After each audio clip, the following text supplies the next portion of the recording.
We are now on week 2, and this week's focus is all about the food. And so it's all about eat to feel better, not to just get through the day, because I make every meal count.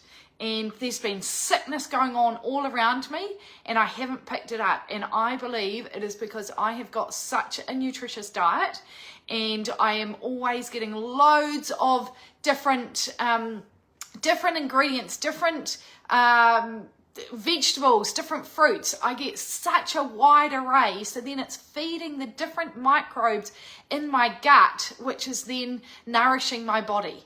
And I believe that that is so important. So today I am making a protein smoothie, and this is going to have about 32 grams of protein in it.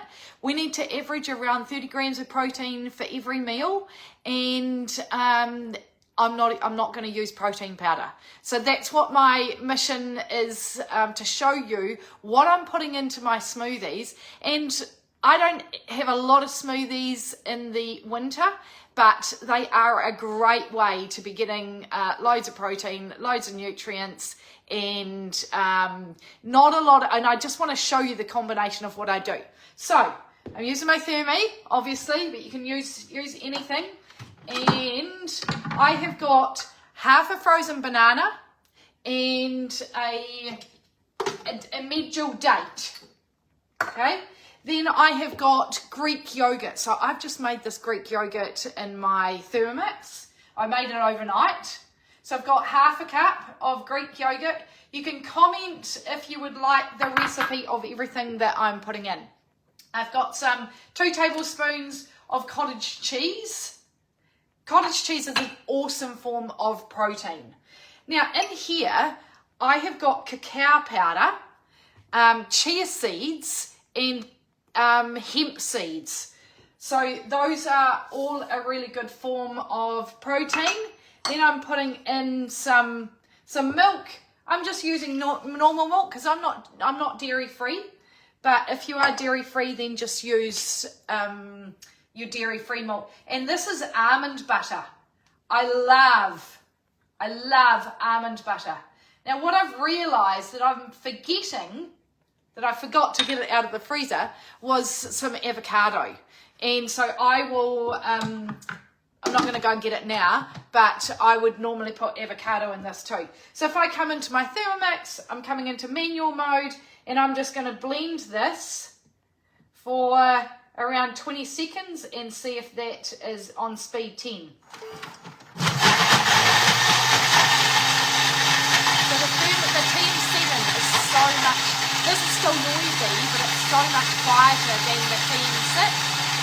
Now, the great thing about smoothies is that you can add anything into your smoothie at all. So I like my smoothies quite thick, and I have them with a spoon. This is just for this purposes. I've made this quite thin, but look at this. So this cracks 30 grams of protein in it. And so then I love a bit of crunch on the top, and I'm going to put some cacao nibs. I just sprinkle some cacao nibs over the top for crunch, for nutritional value. And there's my beautiful protein, at least 32 grams of protein in that, and delicious, thick, smooth and creamy. And the only sugar that is in it is the banana, frozen banana, and a medjool date. That's all it is. It's not very sweet, but I don't mind. I don't need a lot of sugar. So if you want the recipe, just comment below and I will share it with you with everything that I've added in. If you want to learn more about a Thermomix, very last minute, but I am doing our online TM7 demo tonight at 7:30. And you do need to register. It's so comment below if you want the link. And it's for those who haven't got a Thermomix, or maybe you've got a TM6 and you're thinking about upgrading to the TM7 and you want to see what the difference is. I'm going to chop up some onions and garlic. I'm going to grind up some almond flour. I am making a creamy broccoli salad, and also I'm making a Indian spice sweet potato soup. It was vegetarian sausage rolls, but I've changed it to the soup because I want to show you how you can cook. So if you wanted to make your life easier, you want to save money, save time, then come and join me tonight. Just comment below and I'll give you the registration link.